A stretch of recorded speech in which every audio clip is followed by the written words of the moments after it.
పశ్చిమాసియాలో యుద్ధానికి ముగింపు పలికే దిశగా పాకిస్తాన్ రాజధాని ఇస్లామాబాద్లో అమెరికా, ఇరాన్ ప్రతినిధుల మధ్య శనివారం రాత్రి వరకు జరిగిన చర్చల్లో ఏమీ తేలలేదు. సిటీలోని సెరెనా హోటల్లో పాక్లో 2 గంటల పాటు జరిగిన మొదటి రౌండ్ చర్చల్లో జరిగాయి. ఇరుపక్షాలు ఎలాంటి నిర్ణయానికి రాలేకపోయాయి. అయితే రాత్రి భోజనం తర్వాత మళ్లీ చర్చలకు కూర్చున్నట్టు సమాచారం. కానీ అందులోనూ ఒక నిర్ణయానికి రాలేకపోయారని తెలుస్తోంది. ఇక దీంతో రెండో రౌండ్ చర్చలను పొడిగిస్తూ ఇవాళ రెండో రౌండ్ చర్చలను కంటిన్యూ చేసే అవకాశం ఉందని పాక్, ఇరాన్ మీడియా సంస్థలు తెలిపాయి.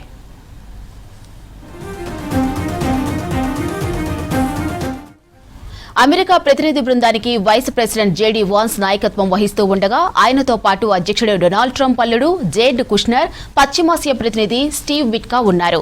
ఇరాన్ బృందానికి పార్లమెంటు స్పీకర్ మహమ్మద్ బగేర్ గాలిబాఫ్ నాయకత్వం వహిస్తూ ఉండగా విదేశాంగ మంత్రి సయ్యద్ అబ్బాస్ అరాఫీ సహా ఇతర నాయకులు ఈ బృందంలో ఉన్నారు.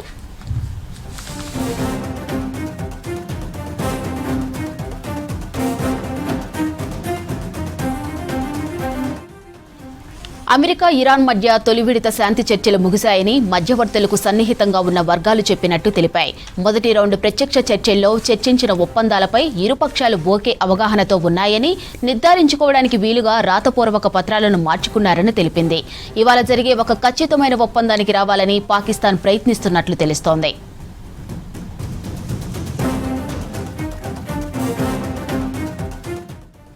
ఓవైపు ఇస్లామాబాద్లో ఇరాన్, అమెరికా ప్రతినిధుల చర్చలు జరుగుతుంటే మరోవైపు వరుసగా ట్రూత్ సోషల్లో పోస్టులు చేస్తున్నారు యుఎస్ ప్రెసిడెంట్ ట్రంప్.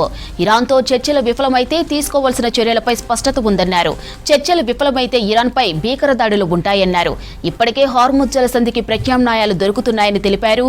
ఇక ఇరాన్ ఓ విఫల దేశమని, త్వరలోనే హార్ముజ్ తెరుచుకుంటుందన్నారు ట్రంప్.